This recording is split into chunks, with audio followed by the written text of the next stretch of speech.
सभी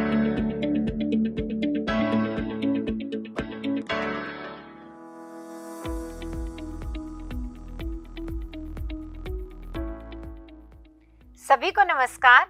हिंदी के एक नए वीडियो में आप सभी का हार्दिक स्वागत है।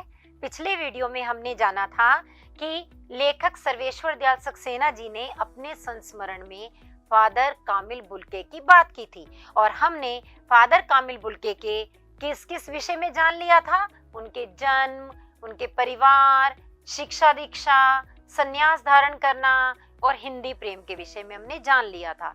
तो हम अब आज यह जानेंगे कि आखिर कौन से वे मानवीय गुण थे जिनकी वजह से इस महान व्यक्तित्व की कायम हो गई सब जगह एक धमक। अरे वही है पाठ, मानवीय करुणा की दिव्य चमक। तो चलिए शुरू करते हैं इस बार पाठ का आगे का सार।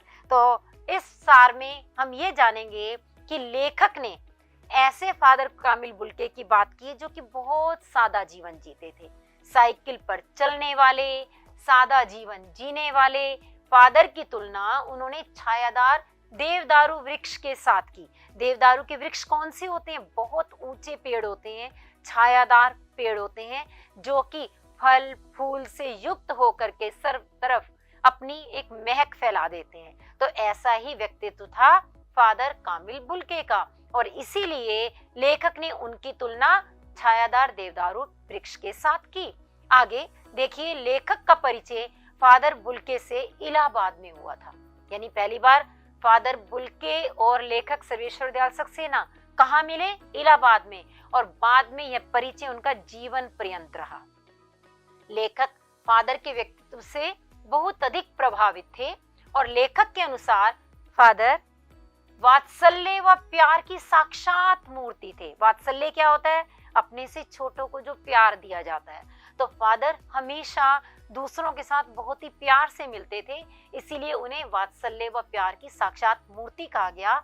बड़े से बड़े दुख में उनके मुख से सांत्वना के जादू भरे दो शब्द सुनना एक ऐसी रोशनी से भर देता था जो किसी गहरी तपस्या से जन्मती है। मतलब क्या हुआ कि जैसे हम यदि किसी व्यक्ति से बात करें और कुछ पलों के लिए अपने दुख को भूल जाएं, ऐसा ही फादर के साथ बात करके लेखक को लगता था। और यह गुण हर एक में नहीं होता, यह गुण मनुष्य में तभी उत्पन्न होता है जब उसने कुछ गहरी तपस्या की हो, जब वह मन से बिल्कुल निष्पाप और स्वच्छ मन का हो। तो ऐसा ही गुण यहाँ फादर में नजर आता था। इसी वजह से लेखक को लगता है कि उनसे बात करना, उनसे दो शब्द सुनना एक रोशनी से भर जाने के समान होता था। और सन्यासी धर्म के विपरीत फादर बुल्के का लेखक से बहुत आत्मीय संबंध था। सन्यासियों के विषय में क्या माना जाता है कि वे मोह माया से दूर होते हैं, वे किसी के साथ भी किसी प्रकार के बंधन में नहीं बंधते। मगर यहाँ कोई रिश्ता ना होते हुए भी लेखक के साथ उनका आत्मीय संबंध था, आत्मा का रिश्ता, दिल का रिश्ता था। और इसीलिए फादर लेखक के पारिवारिक सदस्य जैसे हो गए थे और वे हमेशा लोगों को अपने आशीर्वाद से भर देते थे, हमेशा बहुत आशीष दिया करते थे जिनके साथ वे मिलते थे। और उनके दिल में हर किसी के लिए प्रेम, अपनापन व दया भाव था। ये सारे गुण आ रहे हैं, वे विशेषताएं आ रही हैं जो कि फादर के अंदर थी और यही एक मनुष्य को मानव बनाती हैं, एक मनुष्य को सच्चा मनुष्य, सच्चा मानव तैयार करती हैं। तो वह लोगों के दुख में शामिल होते और उन्हें अपने मधुर वचनों से सांत्वना देते थे। सांत्वना मतलब तसल्ली देते थे।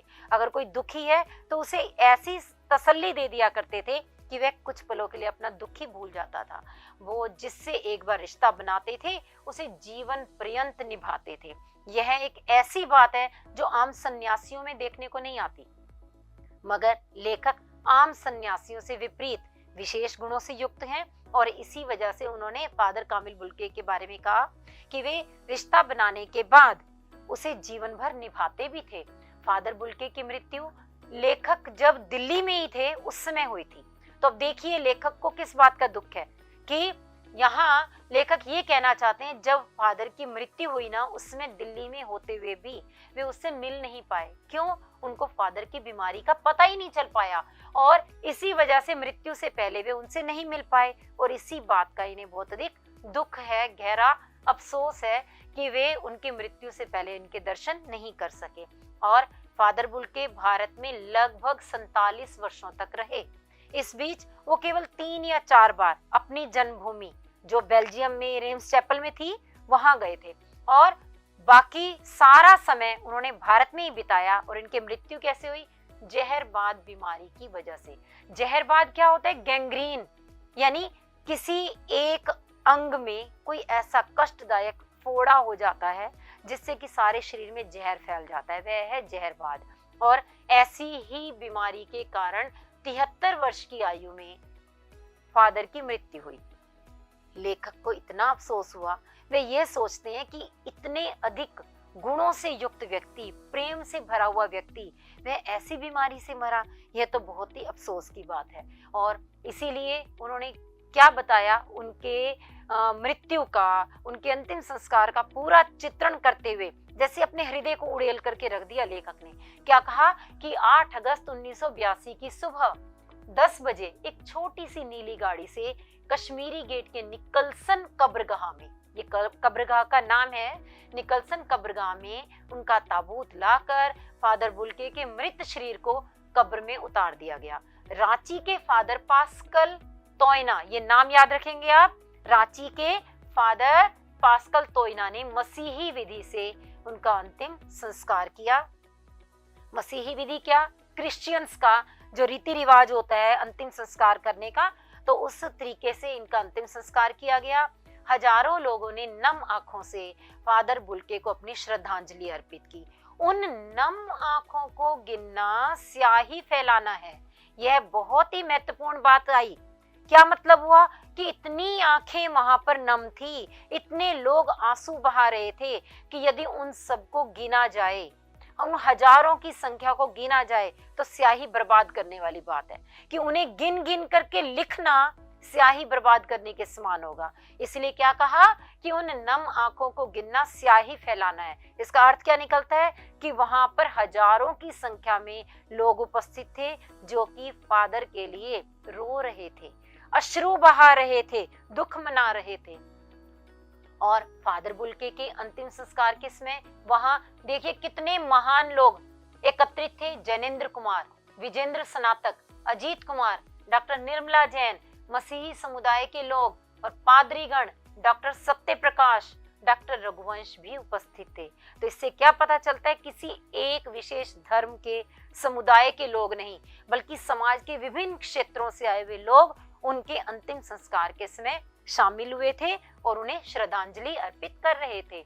और लेखक कहते हैं कि जिस व्यक्ति ने जीवन भर दूसरों को वात्सल्य व प्रेम का अमृत पिलाया और जिसकी रगों में दूसरों के लिए मिठास भरे अमृत के अतिरिक्त और कुछ नहीं था, उसकी मृत्यु जहरबाद से, वाकई बहुत दुख की बात है ना।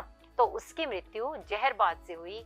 यह फादर के लिए ऊपर वाले का घोर अन्याय है, ये लेखक की दृष्टि में ऐसा, क्योंकि ईश्वर अपनी दृष्टि में जो कर रहा है वह उचित ही है, तभी कर रहा है। हम नहीं जानते वास्तव में सही क्या है, गलत क्या है, लेकिन लेखक को लगता है कि ईश्वर ने यहाँ फादर के साथ अन्याय कर दिया कि उनकी इतनी कष्टदायक मृत्यु हुई। लेखक के अनुसार फादर बुल्के भी हम सबके साथ रहते हुए भी, हम जैसे होकर भी हम सबसे बहुत अलग थे। कैसे अलग थे? अपने इन्हीं मानवीय गुणों के कारण ही। प्राणी मात्र के लिए उनका प्रेम व वात्सल्य उनके व्यक्तित्व को मानवीय करुणा की दिव्य चमक से प्रकाशमान करता था। तो अब आप समझ गए होंगे कि इस पाठ का नाम मानवीय करुणा की दिव्य चमक क्यों रखा गया। इसीलिए रखा गया क्योंकि इतने महान मानवीय गुणों से युक्त होने के कारण जो एक दिव्य प्रकाश फैलता था फादर बुल्के के द्वारा, वही उसी की बात की गई है। और इसीलिए इस पाठ का शीर्षक ही रखा गया मानवीय करुणा की दिव्य चमक। लेखक के लिए उनकी स्मृति किसी यज्ञ की पवित्र अग्नि की आंच की तरह है। ये ध्यान रखिएगा कि किसके साथ तुलना की गई है, यज्ञ के पवित्र अग्नि की आंच के साथ तुलना की गई है। किस चीज की? लेखक के मन में बसी उस स्मृति की, जिसके आधार पर लेखक ने यह संस्मरण रच डाला, जिसकी तपन वो हमेशा महसूस करते रहेंगे। मतलब क्या कि फादर बुल्के सदैव यादों में बसे रहेंगे, उन्हें कभी भी भुलाया नहीं जा सकता। क्यों नहीं भुलाया जा सकता? उनके उन्हीं मानवीय गुणों के कारण। तो इसी के साथ पाठ का सार समाप्त होता है और आपके लिए छोटा सा अभ्यास कार्य आपके समक्ष है। आप इसे आसानी से कर सकते हैं, करिए और कोशिश कीजिए इस पाठ को अच्छी तरह से समझने की, आत्मसात करने की। हम फिर मिलेंगे अगले वीडियो में। धन्यवाद।